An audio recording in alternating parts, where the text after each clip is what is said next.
Soy Fernando Díaz Villanueva, hoy es 18 de marzo de 2018 y esto es La Contracrónica.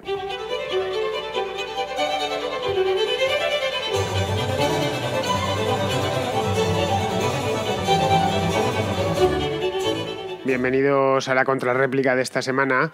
Me preguntaba ayer algunos oyentes, dos o tres, que cuándo vamos a recuperar el contraplano de ayer. Lo recuperaremos la semana próxima, no nos lo vamos a saltar, no os preocupéis. Ayer, como bien sabéis los habituales, los diarios, no hubo contraplano porque estaba fuera de Madrid y lo que hice en su lugar fue un programa con Luis Torras, que lo tenéis, para los que no lo habéis escuchado, lo tenéis sobre China, un programa magnífico, lo tenéis en el archivo de ayer mismo, está justo antes de este programa, que nos salió, yo creo personalmente, que a pedir de boca y de audiencia. La verdad es que ha funcionado muy bien, porque Luis Torras es un fuera de serie y allá donde pone el bolígrafo, donde pone la palabra, automáticamente le siguen multitudes. Bien. Espero que las multitudes sigan aumentando en el programa de ayer porque fue francamente bueno. Bien, esto nos costó sacrificar un contraplano, pero que yo creo que ha merecido la pena. A fin de cuentas, el contraplano lo tenemos 2 veces al mes y lo vamos a seguir teniendo porque se irá para la semana que viene. Lo que no ha hecho falta sacrificar esta semana es la contrarréplica, que está hoy aquí.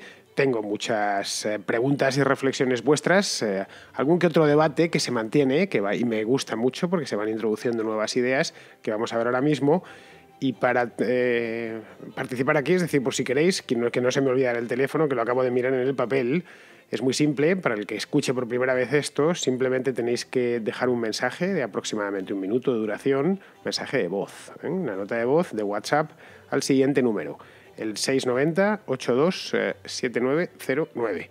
Con el más 34 delante, en el caso de que estéis llamando o enviando el mensaje desde fuera de España, es decir, desde un teléfono móvil que no sea español. Muy bien, pues dicho esto, vamos adelante con la contrarréplica.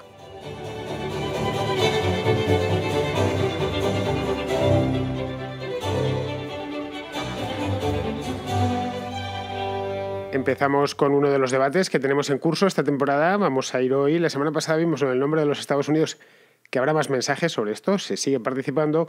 Hoy vamos a darle un repaso a otro de los debates que se abrió desde hace un par de meses, creo, una cosa así.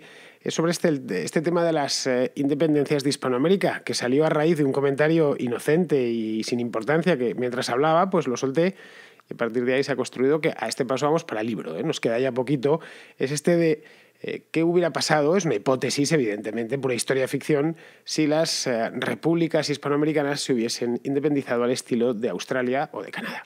Es decir, de las antiguas colonias inglesas. ¿Qué pasaría si hoy, por ejemplo, en los billetes de Argentina o de Ecuador o de México apareciese, y en las monedas apareciese el rey de España, de la misma manera que en las monedas canadienses o australianas aparece la reina de Inglaterra, y se considerasen monarquías parlamentarias, de la misma manera que Canadá es una monarquía parlamentaria?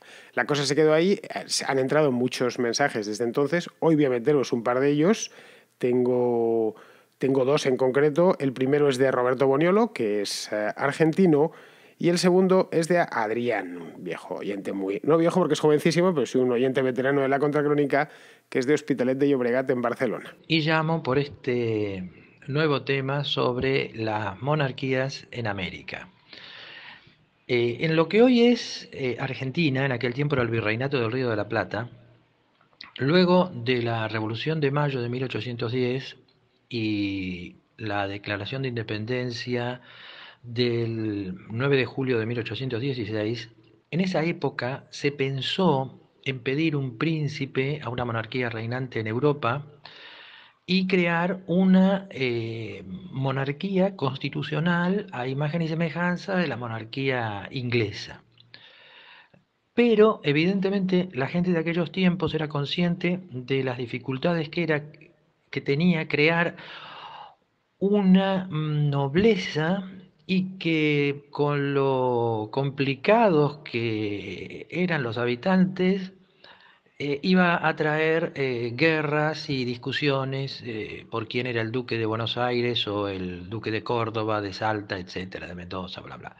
Bueno, ahí terminó la cosa, decidieron que eso no podía ser porque iba a crear un conflicto. El conflicto se creó igual porque la gente de aquellos tiempos era muy caudillista, como lo siguen siendo los argentinos hoy en día, aunque un poco menos, y terminaron en décadas de guerra civil y anarquía entre las distintas provincias y los caudillos de las distintas provincias. Por otro lado, respecto a lo que acaban de hablar, que España había sido extractiva con las colonias, esto en lo que hoy es Argentina y en aquellos tiempos el Virreinato del Río de la Plata no fue así, ya que ahí solamente había españoles, o sea que a menos que digamos, se robaran a sí mismos, eso era imposible. La Revolución de Mayo se da básicamente porque España eh, impedía comerciar con otras naciones que no fueran la propia España y por el puerto de Cádiz. Por lo tanto, en Buenos Aires se adquirió, y en toda Argentina, la palabra contrabando como un símbolo de buena calidad, ya que todos los productos que eran de contrabando eran bien vistos. En este momento de la Revolución de Mayo, con lo que ya sabes de aquella época, 1810, aprovecharon para independizarse. A más está decir que España no tenía ejército en el Virreinato del Río de la Plata. Las invasiones inglesas de 1806 y 1807 fueron repelidas por los cuerpos de criollos, entre los cuales estaba el regimiento de patricios, que lleva en su lema: el uno grande nació antes que la patria, porque es anterior a 1810. Bueno, lamento haberme extendido como siempre. Un abrazo para ti. Maravillosos dos programas, La Contracrónica y La Contrahistoria. Y un saludo grande para todos los oyentes. Y te enviaba este mensaje para hacer un apunte histórico y enriquecer un poco el debate de la contracrónica respecto a la forma de gobierno de Canadá respecto a las repúblicas hispanoamericanas, que en cierta manera esto se da por el tema de las guerras napoleónicas, que al final Napoleón deja destrozado España. En cierta manera eso debilita al gobierno español y le impide mantener sus colonias hispanoamericanas. A ver, al final, después de esta guerra, la flota española no era nada comparando con lo que había sido, y en cierta manera eso fue importante para mantener el poder en el ultramar. Y en otra razón posiblemente por la que no pudieron retener las colonias y con el tiempo pues darles autonomía que como hizo el Reino Unido, podría ser por el tema de que el general Riego, los levantamientos liberales, una vez Fernando tu tocayo fue restaurado y aplastó a los opositores liberales, de cierta manera ese levantamiento limitó mucho el poder español en general y le distrajo en un conflicto interno, casi se podría decir una guerra civil, y eso evitó que España se pudiera concentrar en retener esas colonias. Así que bueno, gracias y espero que este debate siga porque es muy interesante. Pues vayamos por partes. Vamos a empezar con Roberto. La verdad es que, Roberto, tu aporte es muy interesante porque has efectuado un análisis sincrónico y no anacrónico, que es como mucha gente tiende a analizar la historia. Toma el presente y empieza a juzgar el pasado con los criterios, muchas veces morales, del presente. Esto pasa continuamente, por ejemplo, con la Inquisición española. Se piensa, qué salvajada, y sí lo era si lo miramos con nuestros criterios morales actuales. En aquel entonces era lo normal y a nuestros antepasados les hubiera parecido lo normal, de la misma manera que pensamos el circo romano, pues una salvajada total, una cosa inhumana, pero a los romanos les encantaba y les parecía estupendo que los gladiadores combatiesen hasta morir en la arena y disfrutaban con ello. Entonces, lo mismo se puede hacer, este tipo de análisis anacrónico se puede hacer con casi cualquier cosa. Lo difícil, pero que es el método natural para hacer historia, es tratar de transportarte a los seres humanos de la época. Y es lo que has hecho tú. Te has teletransportado en el tiempo hasta la Argentina de hace 2 siglos, de la época de la independencia, y has tratado de ver cómo estaban las cosas en 1810, en 1820, y no como están en el año 2018, que eso es lo fácil.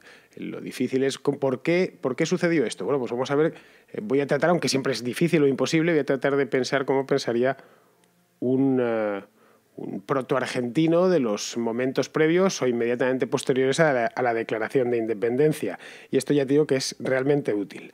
Respecto a lo que comentas del comercio, que es una de las cosas que se sacan siempre, es que, claro, no podían comerciar las colonias entre ellas, no podían comerciar con otros países distintos o con otros puertos distintos a los puertos de España, Bien, eso era la norma en todas las potencias coloniales. Las colonias inglesas tampoco podían comerciar con Francia o con Holanda o con la propia España. Es decir, eran los ingleses o los holandeses, ya no te digo, fueron extraordinariamente mercantilistas. Montaron una cosa que nunca hubo en España, que fueron compañías privilegiadas, las famosas compañías de Indias.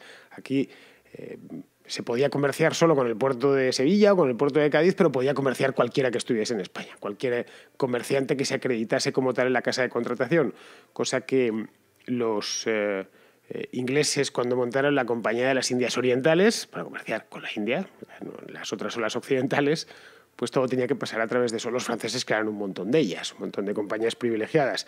Así es como se entendía el comercio en los siglos XVII y XVIII. De nuevo hay que ponerse en la época. De cualquier manera, en el caso del comercio de Inglaterra con la América hispana, en 1713, a raíz de la Paz de Utrecht, la que puso fin a la Guerra de Sucesión Española, España concedió a Inglaterra, a la fuerza, el rey de España, aquel entonces, Felipe V, que estaba comprándose la corona, concedió a Inglaterra el llamado navío de permiso. Y además del navío de permiso, que permitía que una flota se dirigiese de Inglaterra hasta la América hispana, una flota que estaba perfectamente pautado la cantidad de toneladas que podían llevar hasta la América hispana y comerciar allí. Una vez al año, nada más. Y lo otro era el asiento de negros, que yo creo que lo dice todo, la palabra, pues se llamaba así, asiento de negros, que permitía o facultaba a los tratantes de esclavos ingleses a vender un número determinado de esclavos africanos en la América española. Estos nacen en el año 1713 y duran aproximadamente hasta mediados del siglo XVIII. Y no se mantienen porque el propio Reino Unido renuncia a ello. Es decir, los ingleses renuncian a ese tipo al navío de permiso y al asiento de negros porque ven otras maneras de entrar. Es decir, el asiento de negros o el navío de permiso había sido un precedente de la llamada licencia, el comercio con licencia. Los españoles, por ejemplo, adquirieron licencias para comerciar con Jamaica o con las Bahamas y hubo un comercio muy fructífero en el Caribe entre colonias inglesas y colonias españolas y también colonias francesas e incluso holandesas. A fin de cuentas, Curazao o Bonaire están enfrente de la costa de Venezuela, Jamaica está cerca de Cuba, entonces era normal, la costa mexicana está también cerca de todas las islas del Caribe y el mar Caribe es un mar que se puede navegar todo el año sin grandes problemas de temporales, es decir, es un mar idóneo para comerciar. Entonces, esto existió y existió a lo largo de todo el siglo XVIII.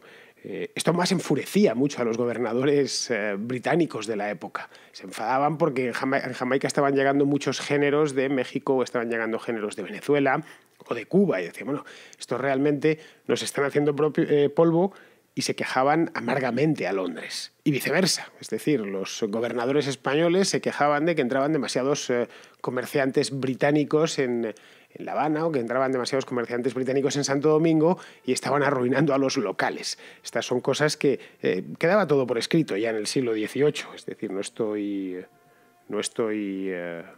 inventándome nada, que hay textos sobre el tema. También había comerciantes ingleses con licencia en Veracruz, por ejemplo, que es decir, en el mismo continente, ya en México. Mira, voy a buscar un dato simplemente para ilustrar un poco lo que te estoy contando, porque lo tenía en un libro que lo tengo por aquí por casa, he estado buscándolo, lo he encontrado y he pillado un dato.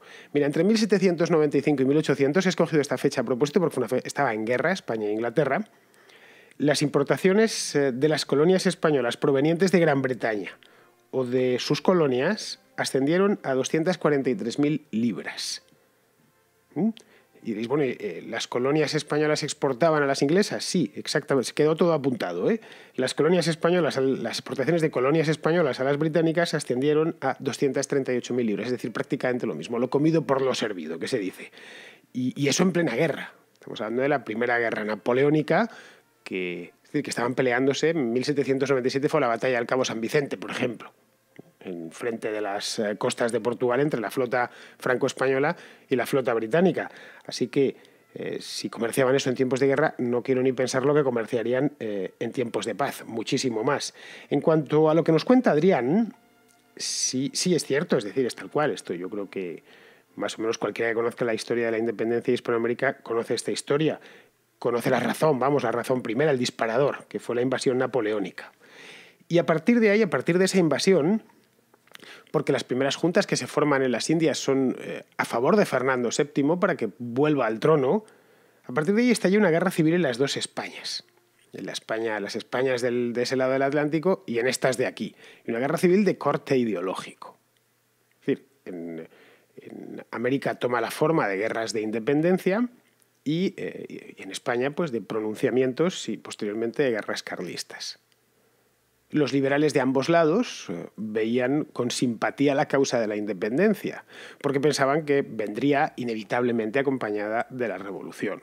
Los tradicionalistas, por su parte, también de ambos hemisferios, temían la independencia por lo mismo. Bueno, pues con esto va a venir todo lo malo, la masonería, el liberalismo, los desórdenes que habían tenido en Francia en 1790, es decir, es una guerra de corte casi ideológico y que afecta a toda la hispanidad. Es por ello que derrotas militares, estoy hablando como la de Ayacucho o el sitio de Callao, por ejemplo, no suponen un trauma nacional en España. Muchos peninsulares, de hecho, lo ven con esperanza. Bueno, pues, al menos ellos se han librado de Fernando VII. Y otros, los que directamente ignoran lo que pasa en América porque ni les va ni les viene, que fue la mayor parte de los españoles, pues están concentrados en los problemas de España, es decir, en las guerras civiles de aquí, que están o empezando o ya están en curso. Es decir, que el rey no tiene descendencia, que se niega a aceptar la Constitución, que han entrado los 100.000 hijos de San Luis desde Francia y le han repuesto de nuevo han repuesto la monarquía absoluta. Resumiendo, que lo que hace la invasión napoleónica, Adrián, no es... o mejor dicho, es... es licuar, creo que es el verbo idóneo, es licuar una realidad política que había durado 300 años y que además había sido muy pacífica y muy estable. Tanto que apenas, como bien nos comentaba Roberto antes, apenas había soldados en las Indias, más allá de los estrictamente necesarios para proteger ciertas plazas como Cartagena de Indias, como la propia Habana, porque las Indias eran muy pacíficas, nunca habían tenido en 300 años ninguna amenaza externa y, por supuesto, tampoco ninguna amenaza interna.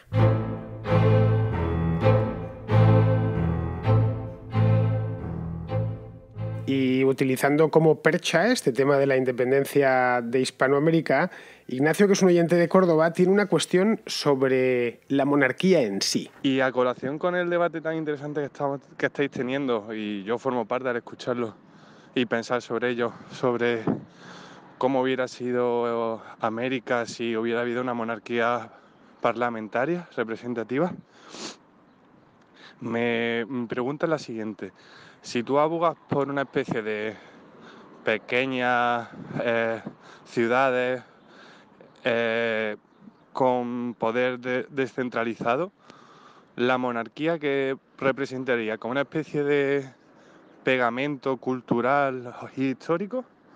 ¿O cuál es, si ya que tu ideal de régimen, de funcionamiento institucional es un Estado lo más reducido posible y una mayor libertad ciudadana basada en los principios que ya he hablado un par de veces? ¿Qué haría la monarquía? Bueno, Ignacio, creo que lo he dicho en más de una ocasión. A mí el país que más me gusta se llama Liechtenstein. Es un país muy pequeñito, es una enanez. Lo que me gusta es que es muy bonito y he estado unas cuantas veces en Liechtenstein. Me gustan más otros países en cuanto a gastronomía, gentes y geografía, pero el modelo político que más me gusta, por la cantidad de libertad individual que concede a sus habitantes, es Liechtenstein, y Liechtenstein es una monarquía. El príncipe no siempre es un obstáculo para la libertad, a veces es su garante, como sucede en Liechtenstein. Evidentemente, si no tienes príncipe, es decir, no tienes monarca, pues no te lo vas a inventar. Eso sí que es un poco una estupidez. No veo necesidad a los Estados Unidos tenerse que buscar un rey, o a los propios suizos que están pegaditos a Liechtenstein. La Confederación Helvética es una república un tanto sui generis, pero es una república, a fin de cuentas, no tienen monarca. Tampoco se la van a poner a buscar. Ni les hizo falta en el pasado, ni les hace falta. Han funcionado bien con su sistema cantonal. Es decir, pero si lo tienes, es decir, si la historia te lo trae en el equipaje, pues se puede dotar a esa institución de contenidos útiles. Así que sí, se puede ser libertario monárquico y se puede ser libertario republicano. Es un detalle que ni quita ni pone en lo esencial. He dicho que hay repúblicas que son extraordinarias y repúblicas que son tiranías espantosas y viceversa, monarquías que son extraordinarias, leas el caso de Liechtenstein, y monarquías que son el horror. Así que la monarquía y la república, el que haya monarca o no haya monarca, no quita ni pone a cuestiones de libertad individual. Me voy a los hechos, no hago teoría política, hago algo puramente factual, lo que tienes. Puedo sacarte de los países, lo he hablado en más de una ocasión. Pero vamos, no olvides que las comunidades políticas no nacen por generación espontánea. Son el acumulado de muchos siglos de historia y la historia está ahí. No hemos aparecido, esto no es una tabla rasa, no hemos aparecido de golpe y tenemos que construirlo todo desde cero. Más cada vez que se ha intentado hacer una cosa de esas, los resultados de construir algo desde cero, ignorando todo lo que había, todo el legado de nuestros antepasados, que pensar que todo lo hicieron mal es un error además garrafal, pues lo que nos han dejado nuestros padres, abuelos, bisabuelos, tatarabuelos, etcétera, buena parte de ese legado es útil. Si a ellos les sirvió, ¿por qué no ha de servirnos a nosotros? Bien, pues saliendo de este tema de la independencia americana, aunque esto último venía un poco, Ignacio, venía así de refilón, Ángel tiene una pregunta sobre cine. Te quería preguntar acerca de tu opinión sobre el cine español, como amante del cine y aprovechando también lo de la gala de los Goya, donde suelen salir un hombre y una mujer, no sé exactamente qué puesto ocupa, y bueno, dan unos datos de subvenciones, ingresos, etcétera. Vienen a decir que las subvenciones que recibe el cine son muy inferiores que los ingresos que generan por impuestos, y también nos dan unos ingresos totales. Y buscando información sobre estos datos por internet, di con un artículo de un periódico conocido que decía lo contrario. Decía algo así como que las subvenciones recibidas por el cine en 2016 eran 3 veces superiores de los ingresos generados por IVA, que algunas películas habían recibido más subvenciones que ingresos en taquilla, o que esos ingresos totales estaban falseados, incluyendo también datos de películas extranjeras. Yo realmente no sé si el cine español es rentable por sí solo o no, pero los datos de 2017 dicen que han recibido en subvenciones 30 millones de euros, y eso sin contar las contribuciones obligatorias de la televisión privada. Luego también por otra parte está esta doble moral de este gremio cercano a la izquierda, que pide los impuestos bajos al cine porque son devastadores para la cultura, pero no piensa que son devastadores los impuestos altos para el resto de sectores.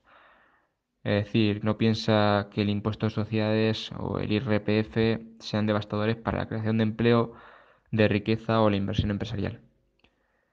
Yo, en mi opinión, no entiendo que entre todos debemos financiar proyectos ajenos de una persona en particular. Y bueno, como creo que mucha gente tiene la misma opinión que yo, pues te pregunto cuál es tu opinión. Muchas gracias. Pues mira, Ángel, no me conozco los números. A mí me gusta el cine, me gusta ver películas, no estudiarme la contabilidad de la industria. No por nada, sino porque no me dedico a ello y es un tema un tanto, no sé, a ver cómo te lo explico, árido y que tampoco te conduce a ningún sitio. No es como estudiarte, por ejemplo, industrias realmente potentes como puede ser la del petróleo o la de la electricidad, que dices, bueno, el mundo se mueve por esto, pero la industria del cine español, que es minúscula, bueno, voy más lejos.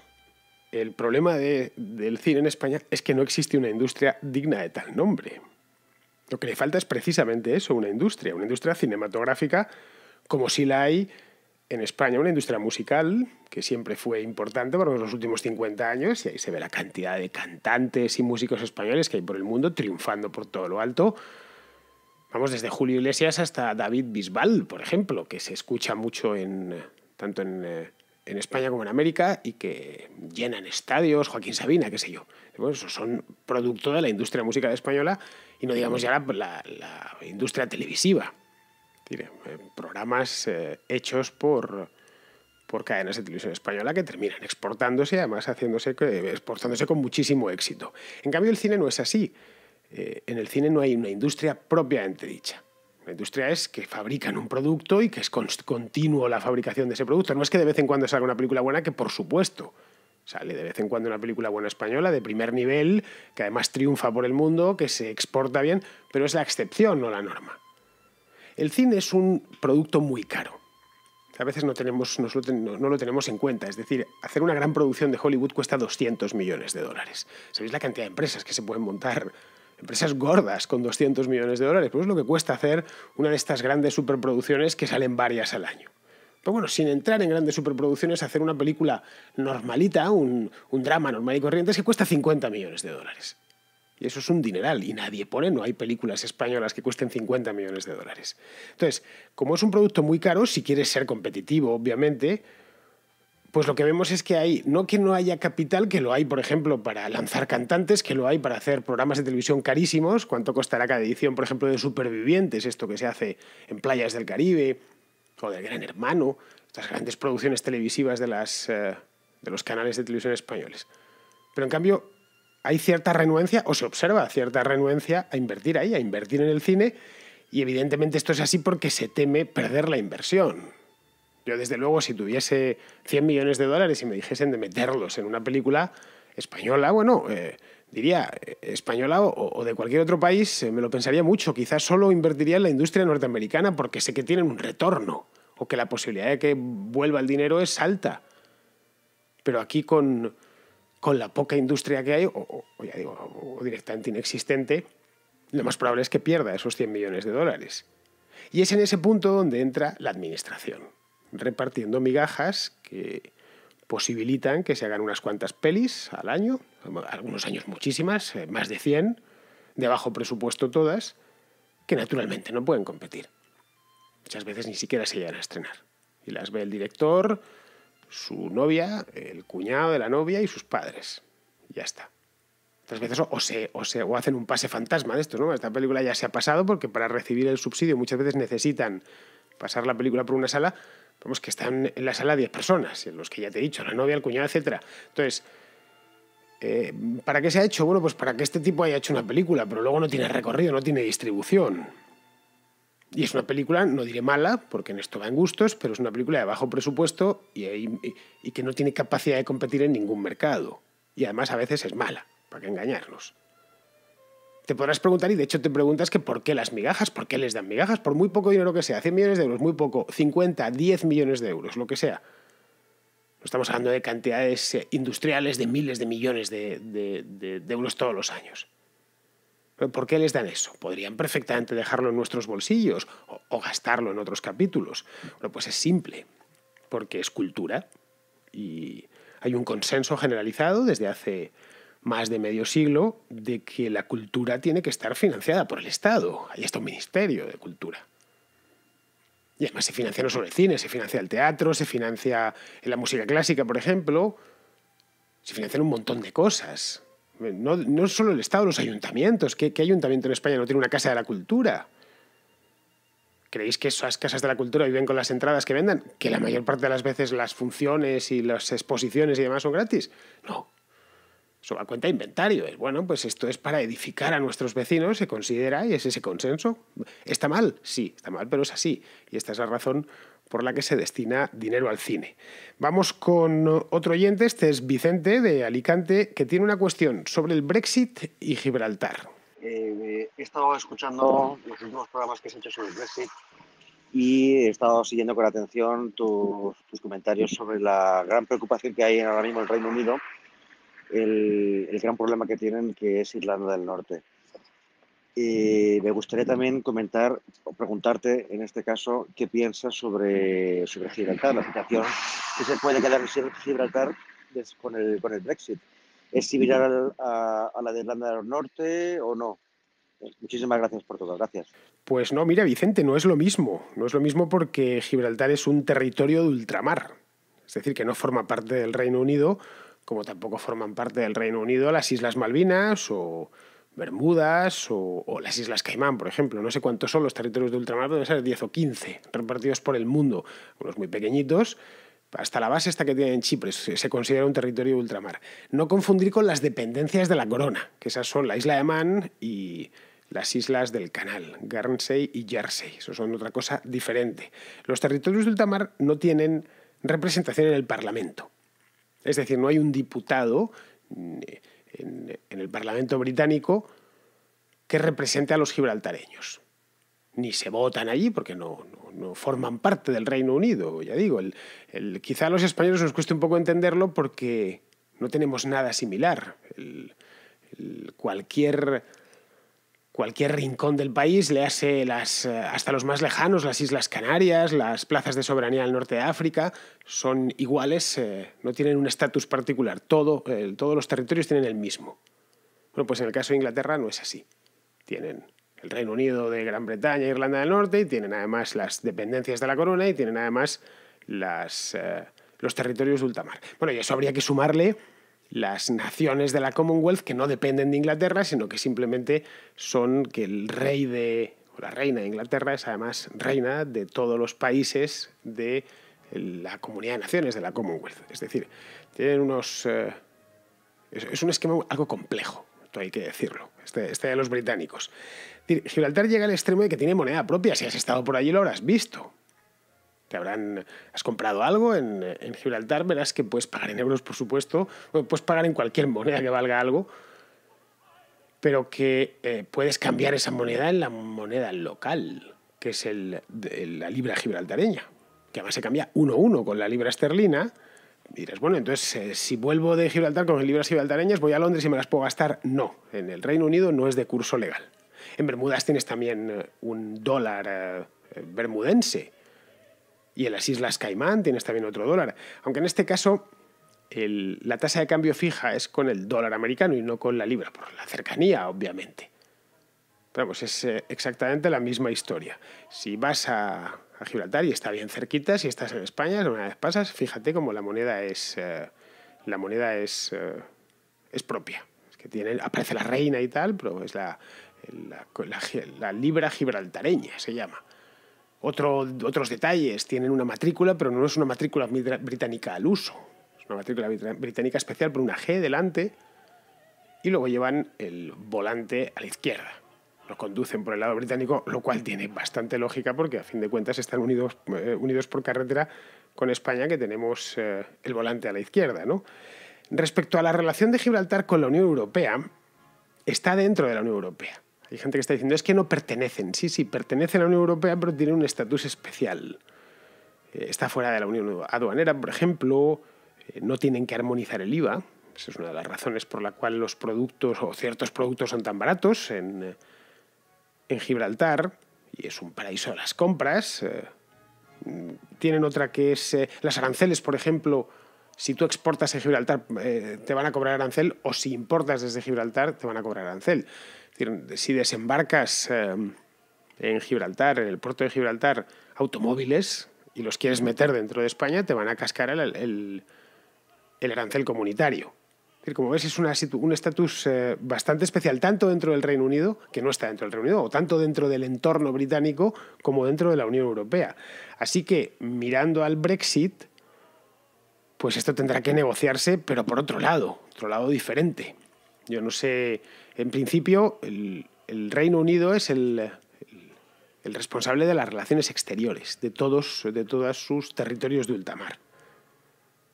Los territorios de ultramar tienen su propio gobierno, aunque luego les envíen un gobernador cuyos poderes son más postales que otra cosa, pero tienen su propio gobierno que eligen ellos con plenas competencias, y el Reino Unido se encarga, por lo general, evidentemente cada territorio es un mundo, pero por lo general se encarga de la defensa, las relaciones exteriores, así que se tendrá que negociar como una separata, como un anejo. Bien, primero vamos a negociar lo principal y luego como un simple detalle. ¿Qué hacemos con Gibraltar?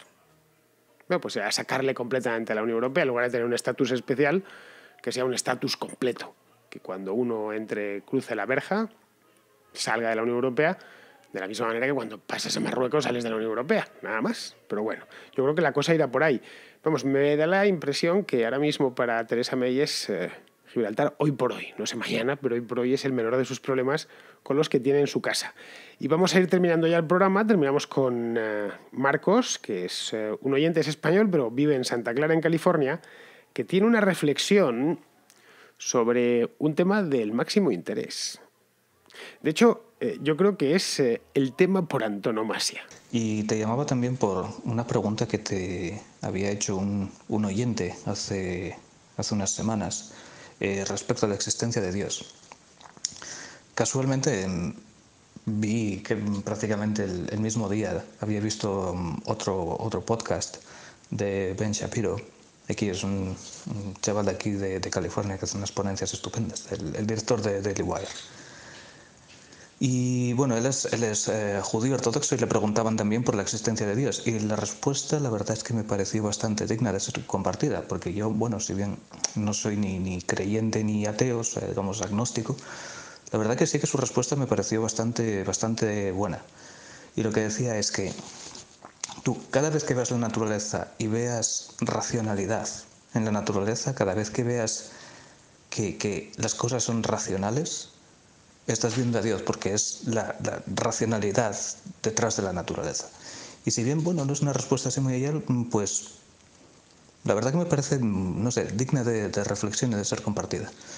Muchas gracias. Pues nada, Marcos, ahí la dejo. Es un buen argumento, la verdad, de la racionalidad para defender la existencia de Dios. No es la primera vez que lo escucho, es decir, Ben Shapiro lo dice, pero se lo había oído a más gente, el hecho mismo de que seamos un animal racional, que vendría a explicar que, bueno, pues entonces es que estamos hechos a imagen y semejanza del Altísimo, ¿no?